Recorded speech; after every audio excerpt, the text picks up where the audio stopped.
I've been having a look at the community section on our channel. I've done a few polls over the last few months, and there's a couple there that made me absolutely just fall off my chair. So one was about the council tax, and the other one was about the winter fuel allowance. Oh, right. What was in them?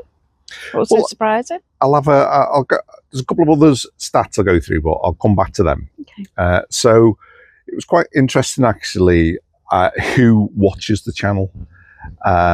So if you look at our stats, I'll stick them up here. 80% men, 20% women. Okay. And also on age, 53% of the people who watch are over 65. Okay, well, I guess that's our demographic, but at that age, you're kind of already retired. Yeah. Not planning to retire. Yeah. So I did a video on this about 2 months ago now. You got it on your phone there. It's the one where I talk about age. Okay. So these numbers make absolutely no sense to me at all. I just can't explain them. So I run a channel talking about pensions and pensions advice, and having a look through the numbers of people who watch my channel. Look at this first page here. So the age spread you'd expect. 2/3 of the people between 45 and 64. As you'd expect, we're talking about retiring early and pensions. Look at this one. That makes no sense. Why is 0.7% of the audience interested in talking about pensions female? I really don't understand it. So that means if we have a room of 200 people, effectively one of them will be female and 199 will be blokes. So if you're a female and you are interested in pensions, please subscribe. I'd like to get this balance sorted out a bit.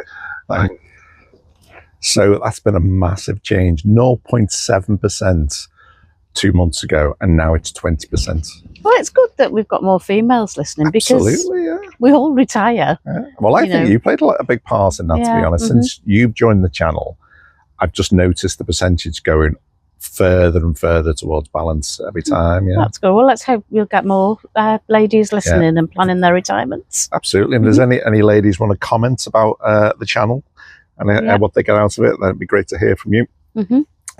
So the other thing I noticed when I was looking at this is 90.6% of the people who watch the channel are from the UK as well. 90%. Well, you'd expect that, wouldn't you? But where are the other 10 from?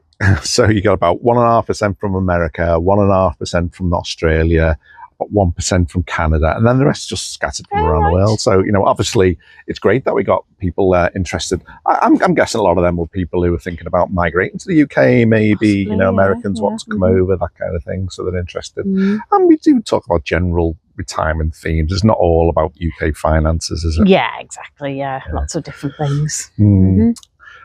And this one always perturbs me. So 94.6% of the people who watch our videos haven't subscribed yet.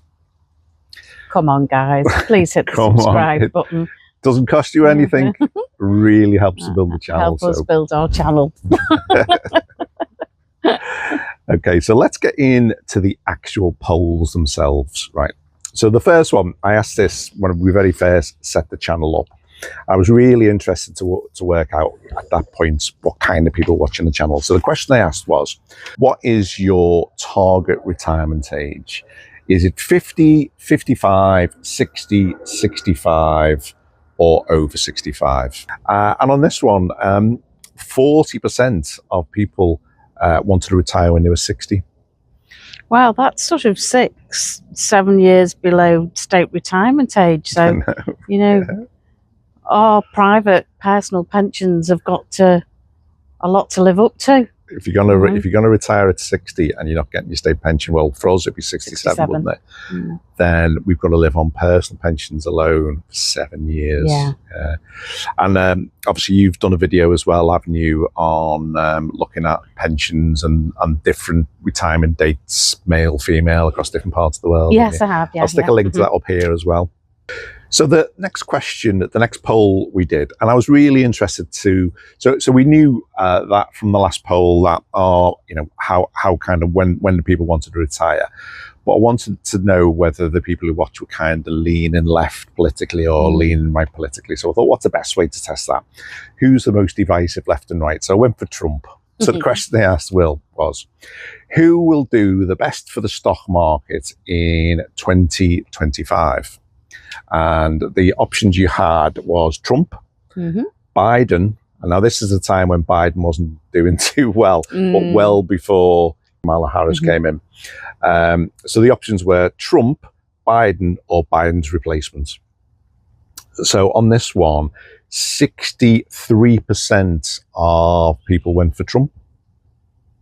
Okay, so, and again, it, almost like you said, you wonder, are they going for Trump, or is it just at that time things weren't going right in the Biden camp? Because America's economy is doing well. It's been doing really well for the last 12 months. 12 months. I think the S&P has gone up about 26% in a year. So the stock market's doing incredibly. I'm guessing if you were a car mechanic in Illinois, it might look different than the stats suggest. But you can't deny that the US economy is doing well. But yes, 63% of Brits, because mainly of course, yes, Brits think that the stock market will do better if Trump gets in rather than Biden or Biden's equivalent. So the next one we did anyway was again kind of trying to get a feel for another divisive issue between the left and the right here in the UK, and that's about immigration. So the question I asked was, what kind of boat people extract most wealth from the UK or take away most wealth from the UK? And I put two pictures up. One was like a super yacht and said the super rich, and the other one was a picture of some migrants crossing the channel in a dinghy. So the answer to this one was that migrants extract the most wealth out of the UK at 69%, which is quite high, isn't it? Really, high, It's really high. Now, I've done a video, which I'll link to here, which is about private equity and the extreme damage the UK economy has taken through the super rich using particularly our pensions to fund programs of change in our economy that are extracting wealth, huge amounts of wealth. So I've got a very different opinion on that, and that's to do with private equity. So have a look at the video. Okay, so the next one was quite an interesting one. Again, I was having a look at whether the audience were optimistic or pessimistic, whether it was glass half full, glass half empty. So we had some news a couple of weeks ago, didn't we, that we were back into growth. It was a couple of months of growing the economy. And the question I asked specifically was, the UK is seeing growth at last. Will it continue?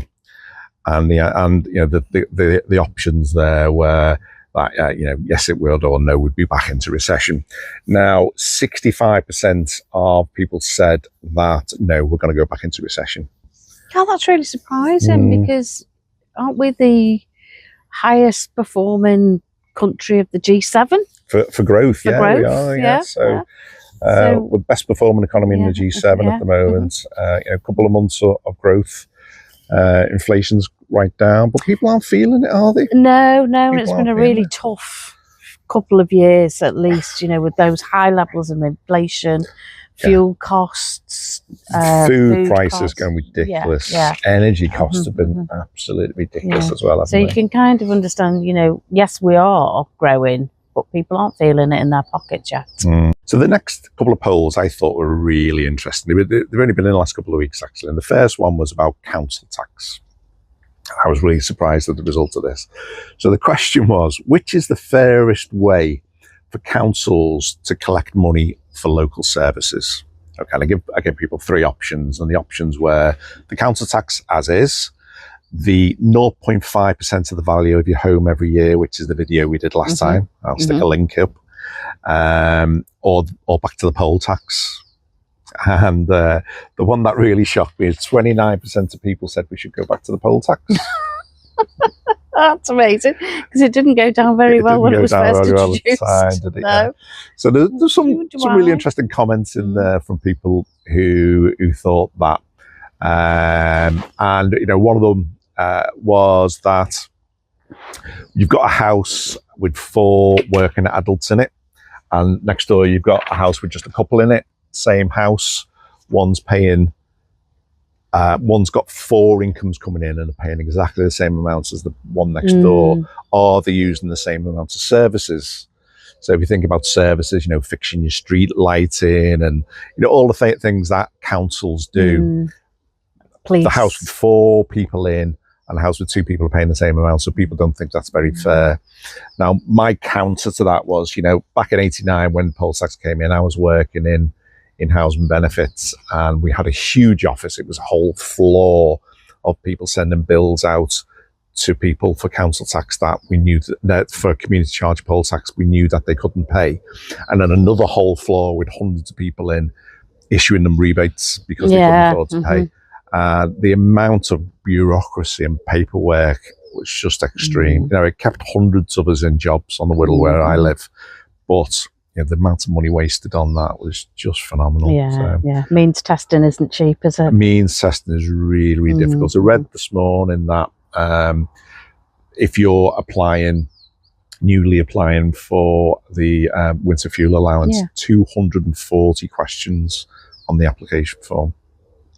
That's ridiculous, isn't it? Our most vulnerable people. You know, I know there's a lot of really smart 90-year-olds out there, but there's also a lot of 90-year-olds on their own who are going to struggle to do 240 questions. It's a big ask. It is. When your eyesight's going and, you know, all them kind of things. And, you know, I just find means testing, if it can be avoided, should be avoided because it creates so much pain. I mean, I really hate doing my tax return once a year, and it's only 5-6 pages long, you know.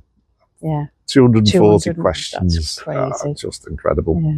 Anyway, so the last one on here I thought was really interesting as well. And that was about the winter fuel allowance. So the question was, how much pension should you be able to receive before losing your winter fuel allowance? So at the moment, everyone, you know, before the announcement, everyone got it. So if you had £1 million pension a year, you'd get it. So the question was, should we leave it as it is? So unlimited. Should you stop getting it at £100,000, at £50,000, at £25,000, or at £12,000? So that was they were the options. Now, the actual amount is around £11,400. Okay. So once you start earning £11,400, you're not getting winter fuel allowance because that's where it kicks in. So what really surprised me is that 12% of people thought that you shouldn't get it if you earn £12,000 a year in a pension. Now, it's not. I don't know how people survive on £12,000 a year and then having to heat your home if you have a particularly sharp winter again. I don't know. You know, what 12,000. It's about £300 winter fuel allowance, isn't it? And to some people, that's a lifeline. And on that, you know, £12,000, it's a lifeline. They need it. I mean, the biggest one out there was 44% thought that the limit should be 25,000. So if you're getting 25,000 or more, then you shouldn't be getting a winter fuel allowance. Feels right. I mean, I'm not going to argue against that. The unlimited one, the people who thought millionaires should be getting it, was 16%. That's quite high as well, isn't it? But then again, you say it's quite high. But what we're actually saying here is 84% of people agree that we should stop giving the super rich. We should stop doing what we do now, which is give everyone an allowance. But it kind of goes back to the conversation we had before. When you're looking at means testing things, you've got to do a simplified way of doing it. Otherwise, it costs more to means test. But the simplified way was everyone gets it. You've got a list of where people live. You just send them all the money. But 84% of people think we shouldn't do that. And, you know, given the uproar in when it was announced Yeah. by Rachel Reeves and Labour, and 84% of people basically have agreed with her. Well, I'm not sure, only 12% agree that you should get it taken off your £12,000, but the general principle is that we should. Interesting results there. Interesting to hear what people are thinking and which way they're leaning as well. I think it's really interesting to understand who are the community that we're building around this. Who they are and what their thoughts are as well. So thanks to everybody who responded. Yeah, and if you've got any thoughts on any of them questions, whether it be in the migration issue, the target retirement date issue, whether growth's going to continue, how we should sort out the council tax or the winter fuel allowance, throw it in the comments, because the best part of doing this channel for us is reading the comments. There were some great comments after me and you did one on council tax, wasn't there? Loved someone called us cuckoo. Yeah, cuckoo. And that was, you were cuckoo, I was cuckoo, I think. We must be deluded. Yeah. I think that's probably true. Probably, yeah. All the comments are welcome. Yeah, we have real good fun reading through the comments. So yeah, please keep them coming. And don't forget, what was the percentage? 94.6% of you lot haven't subscribed. Subscribe. Thanks everyone. See you on the next one.